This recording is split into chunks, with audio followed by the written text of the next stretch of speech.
Good morning, good afternoon, good evening mga kaibigan Pilipino, OFW, saan man sulok ng mundo tayo naroon ay pagpalain tayo ng Diyos at pagkalooban tayo bawat isa ng mahabang buhay. Agbyag Francis Leo Antonio Marcos. Inday Marie, anak ka ng 7 kulugo, hindi ka na nahiya sa sarili mo, diba? Pero maigi na rin yung ginawa mo na na binuking mo yung yung mga illegal na aktibidades ng National Bureau of Investigation, lalo na dito sa dito sa record section, yung mga nagbibigay ng NBI clearance. Talagang binuking ni Inday Marie, mga kaibigan, na nalalagyan pala ng 15,000 pesos yung mga kriminal na may record para makakuha ng no record na NBI clearance. 15,000 daw ang bayad, mga kaibigan. Ayon ito kay Inday Kamote. Nakakagimbal pala, mga kaibigan. Kaya pala hindi nakakapagtaka, mga kaibigan, na yung itong gaya ni Siyang Gasa, paano nakalabas ng bansa ito, o kaya yung iba pang mga may kaso na nakakalabas ng ng bansa, mga kaibigan, dahil nabibigyan pala ng no record. Matindi pala to si Inday Marie. Alam na alam pala niya yung baho ng ng NBI. Naku, sino kaya yung mga opisyalis na involved dito sa ganyang kalakaran? Buti na lang ipinarating na ni Sir Nino sa Secretary Guevara, kay Secretary Guevara, na parating na niya na mayroon palang ganong klaseng katiwalian na nagaganap dito sa NBI. Naku, yari ka talaga, Inday Marie. Pinatotohanan mo yan sa iyong salita. Ngayon, pasinungalingan mo yan pag pinatawag ka ni ni Guevara. Naku, nakakahiya ka. Ang dami pa namang matitinong empleyado ang National Bureau of Investigation. Kung dinamay mo lahat dito, mga kaibigan, dinamay ni Inday Marie lahat dito, kakahiya. Tapos ano pa ba, mga kaibigan, ng update natin? Ito, ang sarap kasing nadaanan ko kanina ron sa isang account ko, yung kay Leon Javier naman, mga kaibigan. Nakakahiya, mga kaibigan, yung mga pinag-uusapan nila dun sa sa kanilang ilan lang ba sila dun? 5 o 4 lang yata sila ron. Kasama to si 3 inches na na sinungalin. Tsaka tong sila Inday Marie na sinungalin. Tapos yung mga kapwa nila dun, mga sinungalin din. Diba? Naawa ko dito kay Leon Javier na puta. Ang sarap yung bang hindi mo naman pwedeng saktan, pero parang hindi mo naman pwedeng buhayin. Puta, parang ganun yung nakakainis. Kanina nabanggit din ni Sekyama na wala daw pala, basura lang talaga yun. Hindi naman binibigyan ng pansin ni Sekyama. Syempre, medyo nakakaawa lang ng konti kasi nga ang galing kasi magpaawa style nito Kumbaga may flashback pa tayo ng mga style nito, yung mga pagpapaawa effect. O di ba kay Sir Jojo naman, mga kaibigan, di ba? Nilabas na ni Sir Jojo yung yung Zoom conversation nung yung mga dati pa palang ginawa nito ni Leon Javier na pang hihingi dun sa mga tao. So wala na, booking na, obvious na yung mga pinagagawa niyang mga kasinungalingan. Kakahiya ka naman talaga, Leon Javier. Diyos ko po, hindi ka pa nangisay sa iyong upuan. Ano pa ba sasabihin ko, mga kaibigan? Tapos dito naman sa channel ni Apulakay natin, mga kaibigan, tinatapos ko nakakaano na ako, 3 hours and 35 minutes na ako Dito ko pinost muna, humanitarian that can serve at least 1 million recipients. The less fortunate million of Filipino ang target natin. I live in the principle. Ano ba yung nakasulat dito? Na patuloy niyo po kaming iingatan sa aming. Ang target natin, I live in one principle, Vox Populi, Vox Dei. If you serve people, you serve God. Abiyag. And that is very true, mga kaibigan. If you serve the people, you are serving God. Kaya nakakatuwa, mga kaibigan. At pinaghahandaan ko na rin yung gaganapin sa March. Somewhere in March. Meron na rin nabanggit na date pero ano pa, hindi pa kumpirmado. Pero ang target dito na matulungan is 1 million recipients, the less fortunate million of Filipino. So mga kaibigan, kung hindi ako nagkakamali dito, baka ang target dito ay mga 500,000 sacks of rice to 1 million sacks of rice, mga kaibigan, para itong isang bomba na sasabog na kabutihan. Ito para itong bomba. Pagputok ng bomba na to, mga kaibigan, it will spread goodness and it will spread humanity. It will spread good news, good vibes, because this is food, mga kaibigan. Ang daming makikinabang na pamilya, lalong-lalo na ngayon bagsak ang ekonomiya ng halos lahat ng bansa sa buong mundo, di ba, dahil dito sa pandemic na to. Pero pagpasalamat tayo at merong isang Francis Leo Antonio Marcos na handang gastusin ng kanyang yaman for the benefit of the Filipino people. Ito talaga yung pinaka yung pinaka talagang nag-attach sa akin kay Francis Leo Antonio Marcos, yung kabusilakan ng kanyang puso, mga kaibigan, di ba? For the needy, nandyan siya, di ba? Kaya Apulacay, sa 2022 tanay naisin mo kahit anong posisyon, basta kung ano yung posisyon na mag-agree ka, doon kami, lahat kami tutulungan ka, Apulacay. Ako, Diyos ko po talaga. Ako sa sarili ko, hindi ko alam kung ilang boto yung mahahakot ko, hindi ko alam kung ilang tao yung pakikiusapan ko para para iboto ka, para ipakita ko sa kanila ang iyong kabutihan. Hindi ko alam kung gaano pa kadami, pero gagawin ko rin ang lahat in my own. Gagawin ko ang lahat para makatulong sa 2022 sa iyo. Naisin mo lamang kung anong posisyon nito. Wala ako na nga kaya, senador kaya, vice presidente kaya, o president kaya. Ano kaya ang papasukin ng ating Apulacay ang kanyang pagdidesisyonan?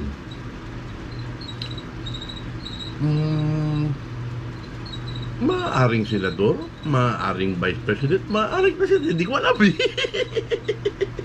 Excited lang ako, mga kaibigan, pero hindi ko alam. Sa Facebook page na isa akong moderator, araw-araw talaga, mga kaibigan, walang tigil yung mga pumapasok para magbigay ng kanilang suporta kay Francis Leo Antonio Marcos. So sa kasalukuyan, nasa halos 5,000 na ang membro ng FLM for President. Siyempre, yun lang yung title ng group page. Yung page na to na pagmamayari ni Roman Carino Laprades LTV, di ba? Napakadaming kaya shout out sa iyo, Karoman, na pinagkatiwalaan mo si Lolo Miguel na maging moderator ng iyong page. At dito nakikita ko yung mga tao, yung willingness ng mga tao, di ba? Ito ay may pamagat na FLM for President 2022. Pero syempre, hindi natin pangungunahan si Apulacay natin. Kung ano yung nanaisin ni Apulacay na takbuhin, hindi sana pumayag ka si Apulacay. Alam naman natin kasi ayaw ni Apulacay ng politika. Pero syempre, isisigaw ng FLM family na sa kabila ba naman ng nangyaring ito kay Apulacay, kailangan natin ng extra power, di ba? To support himself, para magkaroon ng yung bang tawag dito, yung pundasyon, yung parang hindi siya basta-basta na lang gagawa ng ganito ng kahit na sinong tao man lang, na magkaroon ng pangingilag sa isang Francis Leo Antonio Marcos, di ba? So kanina dito sa usapan dito, ang daming natutuwa pa ako, mga kaibigan, yung yung may nagchat si yung anak ni Mami Edith sabi ganun gugutom na ako parang walang buhay. Hala, talaga yung mga FLA, kasi replay ko ito pinatod, mga kaibigan pero manunod ako kahit $5 siguro nagpalipad ako. Natutuwa ako talaga, mga kaibigan, talagang ang daming nanguna ng ano. Sabi ng mga basya siguro, Diyos ko po, ang dami. Iba't ibang kulay parang rainbow. Lalo siguro sila Mejorada, sila Takero, sila Cervezang Puti. Ito sila David, sila Leong. Tapos ito sila Inday Mari. Tapos sino-sino pang mga United na tanga-tanga warrior. Meron naman pula, orange, tapos dilaw.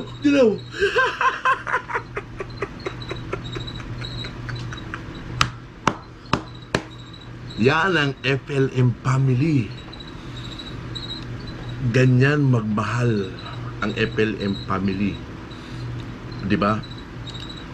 Tapos kanina nag-anuhan si nagpaparinig yung nagpaparinig si si Mami Edith eh. Parang parinig niya ng ganun eh. Siyempre, alam nyo naman pagdating siya si Ebing Galios natin, si Ma'am Ebing. Talaga namang nag-ano siya. May kasi nag-umpisahin doon sa yung Chinese character na naintindihan daw niya. Kasi meron siyang, meron siyang co-worker na Chinese, so naintindihan daw niya yung sinabi, pero hindi ko naman na kuha kung ano yung siyempre Chinese yun eh. Hindi naman napag-usapan na. Kundi nagpakulay na si Mami Ebing. Naglambing kasi ito si Mami Edith eh. Antindi talaga si Mami Edith. Talagang kahanga-hanga talaga. Jadi okay na. Tapos si Mother Earth naman mga kaibigan, nagkakaproblema daw siya sa Docomo. Hindi daw siya makapagpalipad. Ganito ganyan. Sinubukan niya. Subukan niya ng pumasok. Sunod-sunod na naman siya. Nakakatuwa. Nakakatuwa talaga mga kaibigan. Talagang yung pagmamahal ng tao. Kasi tama nga si Sekiyama eh. Ang nananatili o ang didikit sa FLM family, pag hindi mo taglay-taglay ang pusong busilak, ikaw ay kusang malalaglag. Ayaw at sa gusto mo, malalaglag ka sa FLM family. Di ba? Kasi nga, sa pera-pera yun mga kaibigan, yung mga di ba? So dito, yung super chat, galit na galit yung mga kalaban natin dyan. Natatandaan nyo ba si Obarak? Di ba may parang pasulat-sulat pero sa Google, sa YouTube. Tala kung di mo ka ba, Obarak. Sulatan ko ba naman yung Google, yung platform ni YouTube yan. Ako nga yung channel ko na-monetize dahil sa FLM family. So ito, tinatanaw kong malaking utang na loob sa FLM family. Kasi lumabas ako para sumuporta kay Francis Leo Antonio Marcos. Nagsasalita ako dito, nagre-record ako ng video for the benefit of Francis Leo Antonio Marcos to spread his good deeds, his heroic act na hindi talaga mapapantayan ng kahit na sino. Kumbaga nalulungkot lang ako kasi merong ibang Marcos na naghahangad ng ng kasikatan pero hindi dumarating sa kanila eh, hindi dumidikit sa kanila yung kumbaga napapansin sila, oo, pero yung sabihin mong mamahalin mo bilang isang pamilya ang isang tao, di ba? It only happened to a Francis Leo Antonio Marcos. Ganyan din yung nangyari sa kanyang ama na si former President Ferdinand Excellent Marcos, the excellent one. Diba? Ngayon ipinagpapatuloy ni Francis Leo Antonio Marcos. Diba? Yung espiritu ng kanyang ama ay nananalaytay sa kanyang katawan. Yun ang masasabi ko mga kaibigan. Tapos marami pa mga mangyayari. Kaya paghahandaan natin itong March, Greater Humanitarian. So ang suggestion ko rin, yung personal ko suggestion, na sana minsan makaakyat ako dun sa live kung hindi ako susumpungin ng anxiety ko, isa maimbitahan natin yung Guinness Book World of Record kung ano man yung rules nila, kasi gagawin natin ito na talagang matindi tong humanitarian na to mga kaibigan. Hindi basta-basta ito. Talagang 1 million recipients, the less fortunate ang makikinabang mga kaibigan. Pinakamahinang magagastos nito ng ating Apulakay ay humigit kumulang sa 1 bilyong piso, mga kaibigan. So, matagal na itong paghahandaan, mga kaibigan. Ang FLM family siguro makakapag-ambag dito ng siguro mga 300 o 500. Baka hindi tayo umabot tayo ng maski mga 1,000 sako man lang galing sa FLM family worldwide. Diba? Kasi sobrang dami talaga na nagmamahal eh. Sobrang dami ng gustong yung gustong maging parte ng humanitarian na to. Kasi isipin nyo mga kaibigan, talaga ang sarap sa pakiramdam. Ako kahit lubog na lubog ako sa utang, pero pagdating sa ganitong humanitarian, yung salapi mo na maliit na naitulong mo at napakinabang ng ibang tao, napakasarap gawain ng mabuting tao kasi yun, mga kaibigan eh. Di ba yun na nagbubuklod-buklod sa atin eh. Di ba? Hindi ko lang maintindihan dito sa mga demonyo nating mga kalaban. Ilan lang sila eh, no, di ba? Tapos ito putang ilan tong si Inday Kamote, puta nagsalita na naman ng banggit siya ng gano'n na legit daw yung yung award. So okay tayo doon. Putang humirit pa naman ang hindi legit yung pangalan. Kung hindi ka naman tanga, naku, ewan ko pa kung ano pa sasabihin ko sa'yo. Ganun ang itsura ng mukha mo. Nanteting ka. Ito sa pulis pala yung anak nito eh. Pag nakausap ko yung pinsang ko, patiting ng pag nabuking na dito yung pangalan ng iyong anak, patiting na natin yung record ng iyong anak kung matuwid ba ito o involved ba ito sa kung ano-anong mga katiwalian. Kasi hinuhoard ka nitong anak mo eh. Bilang isang meron kang warrant o pares eh. O diba? Isipin mo kung gaano kasama ito si Inday Marie, mga kaibigan. Yung mga nababanggit ni Sir Nino, ni Baby Nino. Para pala ito makapanglalaki, makapagpakasal sa ibang lalaki. Iginawan pala nito ng hindi maganda yung kanyang asawa. Nagpagawa raw pala ito ng peking yung papel na nagpapatunay na sumakabilang buhay na yung kanyang mister, pero hindi naman pala totoo, mga kaibigan. Isipin nyo kung gaano kasamang klaseng babae ito, mga kaibigan, para gawin mo yun sa minsan mong sa naging sa asawa mo. Grabe. Ano kaya ang dahilan kung bakit nagawa to? Kaya siguro yung asawa nito, kahit na hindi na siya mahalo, hindi talaga matiis na hindi siya sampahan ng kaso. Di ba? Dahil sa ginawa niyang katarantaduhan, di ba? Napakasama. Tsaka ako, ngayon nagbubunyi ako dahil nawala na si Leon Javier. Leon Javier, Leon Budol, Leon Budol, Budol palang Budol, Leon Budol. Ngayon wala ka nang mabubudol. Ngayon wala ka nang mabubudol. Akala mo makakabudol ka ng 100,000 ha? Pero sa tingin ko, mga kaibigan, yung 100,000 na yung ipinadala ni Obarak dito kay Leon, pakanalang nila yun na na picture na ganyan, video na ganyan. Ngayon mo ilabas ngayon, no? Leon Javier yung 100,000, pakita mo nga ngayon, no? Diba na kay manika na yun siguro. Bata na tuso rin yung yung 3 inches, bata na tuso rin yan eh. Diba? Napakasarap ng pakiramdam, mga kaibigan. Atin na itong 2021, mga kaibigan. Pakinggan na natin ng konti ito, mga kaibigan. Mga kalusugan, ang aming pagpapala sa buhay, sa mga biyaya, Lord.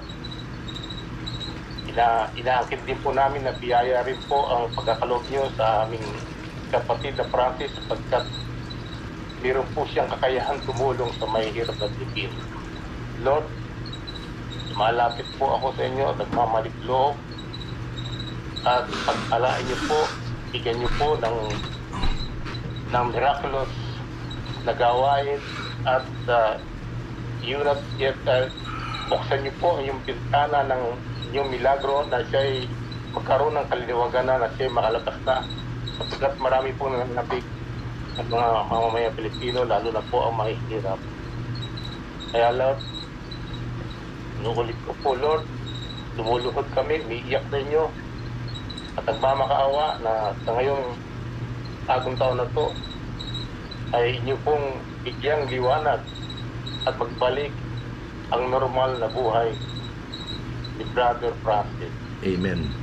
Lord, ingatan mo po lahat ang mga supporter sa Pilipinas, mga supporter sa ibang bansa, mga vloggers, merito na supporter, at Lord, ingatan mo po kami at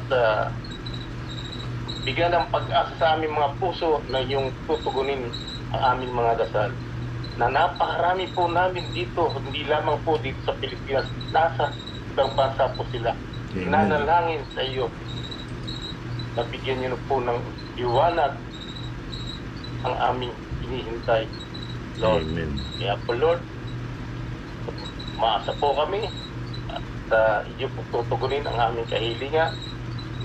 Sana po ay andito na siya, masaya na kami. Yes. Maging normal na ang buhay namin. At Amen. makikita namin siya sa na tumutulong at na pusa na lumalabas sa kanyang bahay, tahanan, na siya ang nag-aasikaso sa pagdadala ng mga ayuda sa mga mahirap, Lord. Hinahanap-hanap po ng aming mga kababayan, lalo na po ng mahirap, Lord. Kaya po, maasa po kami yung po tutungin yan, Lord. Kaya po ito'y inaasahan namin na ito'y magiging maliwanag po sa 2021. Lord, ako po bilang isang maliit na mamaya, isang mananampalataya mo, Lord. So, sana po ay yung niyanais din po ng aming mga puso na magkaroon po siya ng patungkulan sa gobyerno, ang lalo po niyang matulungan ang mga hirap sa Pilipinas.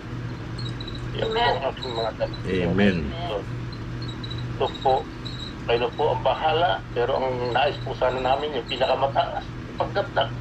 Kagaya ko po, isang maliit lang na Pilipino. Nakikita ko po dito lang sa Metro Manila sa tumutulong. Kaya po nakikita ko po kung siya po yung magkakaroon ng katungkulan dito sa Pilipinas. Buong Pilipinas po, matutulungan niya lahat ng mga Pilipinong mahihirap. Yes, that's Yan, true. Dalangin ko po yan. That's Sana very po ay true. pagbigyan That niyo is po rin very, kami. very Ang aming true. mga puso na maraming mga Pilipino na nagnanais na siya ay magkaroon ng katungkulan dito sa That's very true. aming bansang maliit na ito. That's very true. Lord, salamat po. Lahat po ng papuri, papasalamat. Pagbibigay ng inyong karangalan. At dinadalangin ko po ang bawat isa na mga supporter, mga vlogger na ipunin nyo rin po ang inyong ang kanilang mga puso para magkaroon din sila ng utos sa inyong mga salita. Na kayo po ay pumasok sa kanilang mga puso, Lord, para kayo gawing Diyos sa pagligtas. Lalo na po ang nakikita ko pong napakabigat na tungkol na ginagamparan ng kanyang sekretary na paglaban sa mga na umaapi sa iyo, Lord. Bigyan niyo po siya ng kalakasan, ibay na loob, at ingatan niyo po siya lagi, Lord. At dinadala ko rin po ang mga masamang espiritu na pwedeng paangkin ng kanilang mga kaisipan at mga pag-unawa sa iyong banal na salita. Bigyan niyo po sila ng kalinawagan ng iyong salita na tanging kayo lang po ang kanilang asahan. Amen. Sabi sa Biblia, narinig ko rin po sa kanyang salita po na kayo rin po ang kanilang tinatawagan, Amen. Panginoong Jesus. Sapagkat sinabi niyo sa Bible na without you, we can do nothing. Without That's true. you in the center of our life, we can do nothing. Lord, kaya po umaasa po kami, Lord. Kaya po, hindi na po ako magpa-ahawa na aking kahilingan sa iyo. Ang sasabihin ko lang po ay magpapasalamat kami sa iyong inaasahan namin katugunan na positibong katugunan sa aming kahilingan. Salamat po, Lord. Salamat po, Lord. Ikaw po ang aming inaasar, pinapasalamatan, pinaparangalan sa umaga na to. Kaya po, Lord, in Jesus' name, God the Father, sa pangalan po ni Jesus, Lord, pagkitan niyang dugo na binuo sa cross, Lord, tugunin niyo na po. Ito po ang aming mga dalangin. Sa aking pong dalangin sa pangalan po ninyo, Lord Jesus. In Jesus' name. Amen po. Amen. Amen. Salamat po. Salamat po sa lahat. Thank you so much, Brother Or. Sarap mga kaibigan nung prayer ni Brother Orly. 'Di ba? Naalala ko na naman tuloy yung isang pastor mga kaibigan na hindi si Pastor Jam yung pastor na palaging iniimbita ni Inay Mary Ann. 'Di ba? Na para manalangin mga kaibigan, 'di ba? Nagpa-subscribe pa yun mga kaibigan yung YouTube channel niya noon Hinahanap ko ngayon, hindi ko na nakikita Hinahanap-hanap ko rin si Inay Mary Ann Kapatid. Nasaan ka na kapatid? 'Di ba?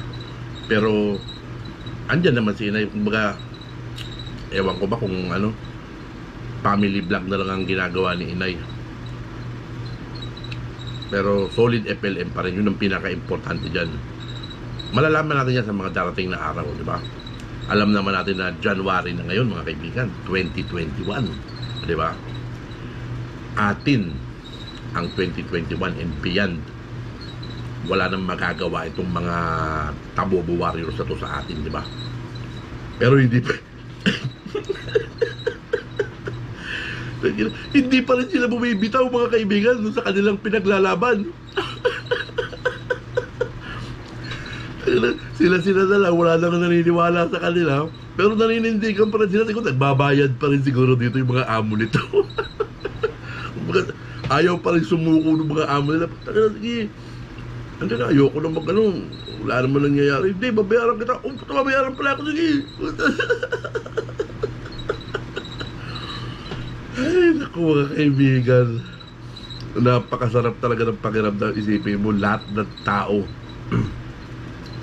mula nung umpisa, mula nung March mga kaibigan 2019, lahat ng mga taong dumaan sa channel ni Francis Leo Antonio Marcos, sa lahat na nagpasalamat kay Francis Leo Antonio Marcos, sa lahat ng nabiyayaan ng isang Francis Leo Antonio Marcos, Luzon, Visayas, Mindanao, at kung saan man panig pa ng mundo mga kaibigan, dadalahin ang isang Francis Leo Antonio Marcos sa 2022 mga kaibigan. Kanina doon sa vlog ko kanina, di ba? Bumaba ang survey ni BBM, di ba?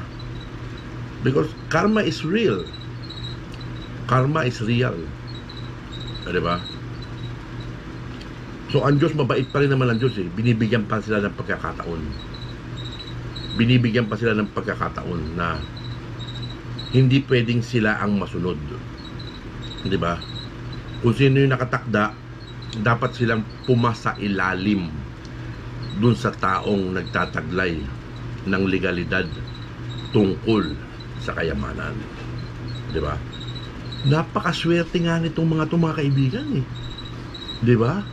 Sa kabila ng lahat, di ba?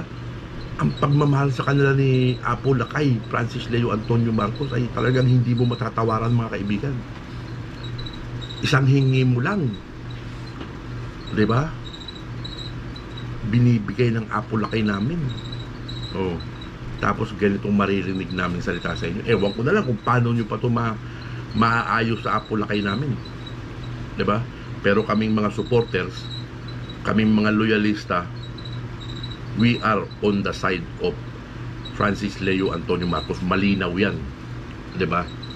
Hindi basta-basta ang bilang namin, sinasabi ko yan. At darating ang araw na kung saan dapat maiupo ang isang Francis Leo Marcos, ay maiupo siya, di ba? And humanitarian will always be there. Yung mga nangangailangan is stay put lang kayo. At merong isang Francis Leo Antonio Marcos na higit na tutulong uncomparable kung kanino man, mga kaibigan. Di ba?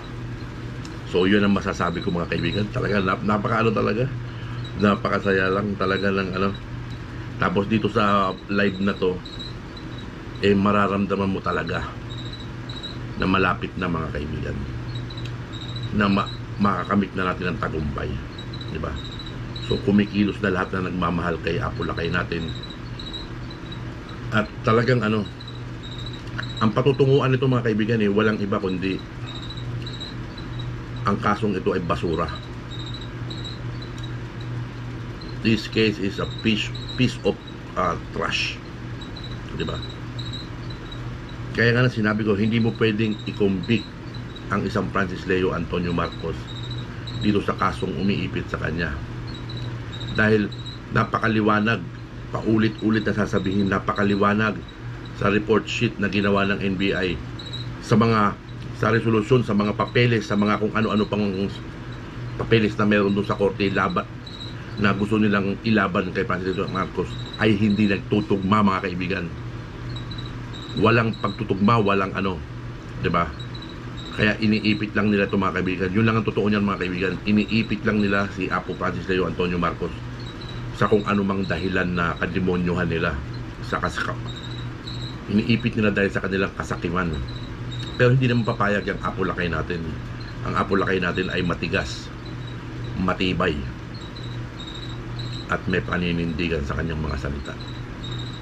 Merong gawa. Hindi na natin maaawat ang isang Francis Leo Antonio Marcos sa paggawa ng kabutihan.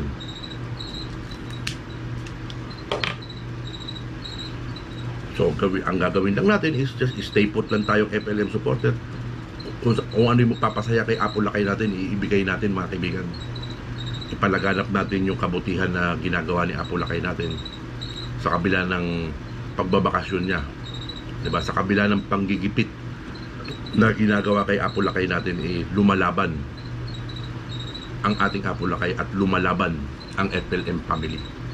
Salamat dun sa mga taong inaccept na mabuksan yung wisdom sa kanilang mga kalooban at isipan. So welcome to the world of FLM family. Dito may pagmamahalan, dito may pagkakaisa, dito may tulungan, dito tayo'y magkakapatid, tayo'y magkakaibigan, tayo'y isang buong malaking pamilya na nabuo dahil kay Francis Leo Antonio Marcos. Hindi ko na alam kung ano sasabihin ko, mga kaibigan, pero basta good vibes. Sabi pa ni Mother Earth kanina na kung walang uuwi daw siya Ang gusto daw niya, siya daw yung susundo Yun ang sabi ni Mother Earth kanina So abangan natin yung, mga kaibigan, that then we will hear from them the story behind them. Tsaka talaga malalabas to, mga kaibigan, kasi lalabas to, mga kaibigan, yung pinakamalaking bomba na sasabog. Pero ang dulot nitong bomba na to ay kabutihan, pagbibigayan, di ba? Mababago ang political system ng Pilipinas, mga kaibigan. Wawalisin o mawawala tong mga ganid sa mga politikong mga ganid na ito. Mahahawa na to ng kabutihan. Dahil kailangan meron ng talagang isang mamuno na merong busilak na puso. At ang busilak na puso, pag namulaklak, ay puro busilak din, mga kaibigan. Ang nare-recruit nito ay mga busilak na puso. Ang may busilak na puso ay para sa mga busilak na puso. Ang trabaho na may mga busilak ang puso, ikalabanin ang mayroon mga maiitim na budhi, pagbaguhin ang mga maiitim na budhi. Dahil lahat ito, mga kaibigan, lahat ng kumakalaban sa atin lahat ng dumikit, lumayo, merong ibang makakabalik, pero mas marami yung hindi na makakabalik dahil nawala yung paninindigan sa kanila. Kung sino man yung tamaan, pasensya na po, ha? Kasi ang nakikita lang dito ay yung may mga paninindigan, yung talagang may paninindigan, kumbaga taya lahat, pati pato. sa paninindigan, sa pakikipaglaban sa isang Francis Leo Antonio Marcos. Yun yung mahalaga, yun yung importante, yung meron kang paninindigan. Diba? Kasi kung wala kang paninindigan, ano pa yung magiging say mo? Pakitang tao na lang yung ginagawa mo. Diba? Kung dumating ka sa FLM family at bigla kang nawala sa FLM family, kung ano man dahilan ito, wala kang paninindigan. Yun ang totoo dyan. Diba? Kaya tamaan kung sino man yung magagalit. Pero mabuhay tayong FLM family na solid, na naninindigan hanggang sa mga oras na to para kay Francis Leo Antonio Marcos at sa mga darating pang araw. FLM family, ang taong bayan ay nasa likod mo. Lahat kami kikilos para iluklok ka sa posisyon na iyong nanaisin. Gagawin namin ang lahat ng paraan para mailagay ka kung saan ka nararapat na posisyon sa ating gobyerno. Kasi napakabusilak ng iyong puso at napakagandang halimbawa ka. So, mabuhay ka, Francis Leo Antonio Marcos at FLM family. Saan man sulok ng mundo tayo naroroon, mga kaibigan, mapagpalang umaga, tanghali, gabi sa ating lahat. Agbyag ka, Francis Leo Antonio Marcos. Salamat doon sa mga nag-subscribe kay Lolo Miguel. Thank you so much. Agbyag. Thank you. I love you all.